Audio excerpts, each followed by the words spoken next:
दोस्तों रामावती अपने भतीजे के साथ अक्सर रहा करती थी और उसी के साथ पढ़ने लिखने जाती थी और लगातार करीब ज़्यादा से ज़्यादा समय अपने भतीजे के साथ बिताया करती थी। एक दिन की बात है दोस्तों, उसका भतीजा जो था, जिसका नाम रमेश था, रमेश अपने कमरे में लेटा हुआ था और अपना मोबाइल चला रहा था। तभी अचानक उसकी बुआ वहाँ पर आ जाती है। जब रामावती अपने भतीजे के कमरे में पहुँचती है तो फिर उसे नग्न अवस्था में देख लेती है।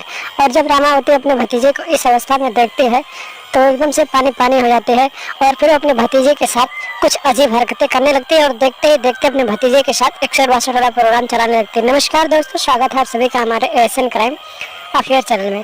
दोस्तों एएसएन क्राइम अफेयर चैनल का सभी लोग सब्सक्राइब कीजिए, वीडियो को लाइक कीजिए और वीडियो को ढेर सारा शेयर भी कीजिए। दोस्तों चढ़ती जवानी और हवस की ये कहानी बिहार के सासाराम से सामने है। यहाँ पर एक रामावती नाम की एक लड़की रहती थी जिसकी उम्र लगभग 24 साल थी। उसका एक भतीजा था जिसकी उम्र 22 साल थी। उसके भतीजे का नाम रमेश था। रामावती अपने भतीजे रमेश के साथ रहा करती थी, उससे बातचीत किया करती थी और उसी के साथ स्कूल जाती थी और उसी के साथ बैठकर पढ़ती लिखती थी, उसी के साथ ट्यूशन पढ़ती थी। दोस्तों ये कहें कि लगातार ज़्यादा से ज़्यादा समय रामावती अपने भतीजे के साथ बिताती थी और इन्हीं टाइम बिताने के चक्कर में इन दोनों के बीच में अफेयर हो जाता है। दोस्तों इन दोनों के बीच अफेयर जब हो जाता है, एक दिन की बात होती है, रामावती अपनी मन ही मन में सोचती रहती है कि किसी दिन अपने भतीजे से कहेगी कि उससे प्यार है, लेकिन कह नहीं पाते हैं। एक दिन की बात है दोस्तों, रमेश अपने कमरे में लेटा हुआ था और अपना मोबाइल चला रहा था। रात के करीब 11:30 बज रहे थे। रामावती लक्षणका करने के लिए उठी और टॉयलेट की तरफ जाने लगी और जब वापस आने लगी तो उसने देखा कि रमेश का दरवाजा खुला हुआ और रमेश अपने मोबाइल में कुछ काम कर रहा है। उसके बाद उसकी जो बुआ होती है रामावती सीधे अपने भतीजे के कमरे में चली जाती है और फिर रमेश से कहती है कि जो देख रहे हो मुझे भी दिखाओ। उसके बाद रमेश कहता है कि बुआ जी मैं कुछ नहीं देख रहा था, बस ऐसे ही मोबाइल चला रहा था। और इतना कहते कहते रामावती जो होती है अपने भतीजे के बिस्तर पर लेट जाती है और फिर उससे चिपकने लगती है। दोस्तों इतना नज़ारा जब उसका भतीजा देखता है तो उसे भी कुछ अलग सा फील होने लगता है और फिर वो अपनी बुआ के साथ इधर उधर की हरकतें करने लगता है, उसके गोरे गोरे बदन को सहलाने लगता है। जब उसकी बुआ इतना विरोध नहीं करती है तो फिर जो रमेश होता है उसकी हिम्मत और बढ़ जाती है और फिर वो अपनी बुआ को अपने बिस्तर पर लेटा देता है और फिर अपने कमरे का लाइट ऑफ कर देता है और फिर देखते ही देखते उसने अपने बुआ के बदन के सारे कपड़े हटा देता है और फिर उसके साथ 61 वाला प्रोग्राम शुरू कर देता है।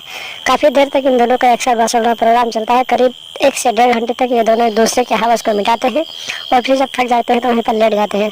उसके बाद दोबारा कुछ देर बाद रमेश अपनी बुआ रामावती के साथ 61 करता है और फिर दोनों एक दूसरे से अलग हो जाते हैं और फिर रामावती उठकर अपने कमरे में चली जाती है। इसी तरीके से इन दोनों का ये कारनामा चलता रहता है और करीब 2 महीने तक इन दोनों का ये कारनामा चलता है। एक दिन की बात होती है दोस्तों, रामावती अपने भतीजे रमेश के कमरे में जा रहे थे, तभी उसकी बड़ी भाभी देख लेती है और फिर वो जाकर देखने लगती है कि रामावती इतनी रात को रमेश के कमरे में क्यों जा रही है। और वहाँ का नज़ारा जब देखते हैं तो वहाँ का नज़ारा देखने के बाद उसके पैरों तले जमीन खिसक जाती है। वो देखती है कि उसकी जो ननद होती है रामावती, वो अपने भतीजे के कमरे में जाती है और एक एक करके अपने सारे कपड़े निकाल देती है और फिर उसके साथ 61 वाला प्रोग्राम चलाते हैं। इसी तरीके से 1 से 1.5 घंटे तक इन दोनों का प्रोग्राम चलता रहता है। तो फिर उसकी जो भाभी होती है वो जाकर दरवाज़ा खटखटाने लगती है और इतना सब नज़ारा देखने के बाद रमेश डर जाता है और कहता है कि कोई आ रहा है।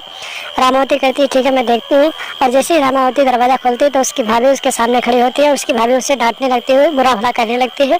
तो उसकी जो ननद होती है रामावती, उसे ये सब बर्दाश्त नहीं होता और फिर वो अपनी भाभी का बाल पकड़ते हैं और खींच कर कमरे के अंदर ले आते हैं और फिर दोनों एक दूसरे के साथ मिलकर उसे मारने लगते हैं। यानी कि रमेश की वो चाची होती है, रमेश अपनी चाची को मारने लगता है और रामावती जो होती है वो भी अपनी भाभी को मारने लगती है और दोनों एक दूसरे के साथ मिलकर इतना जोरदार तरीके से उसकी पिटाई करते हैं कि उसकी मौके पर ही मौत हो जाती है। और आधी रात को ही ये दोनों बुआ और भतीजा घर से फरार हो जाते हैं। जब सुबह होते लोगों को जानकारी मिलती है तो लोग इसकी सूचना पुलिस को देते हैं और पुलिस मौके पर पहुंचती है और फिर वहाँ पर लाश को हिरासत में लेकर पोस्टमार्टम के लिए भेजती है और फिर बुआ और भतीजे की तलाश करने लगते हैं।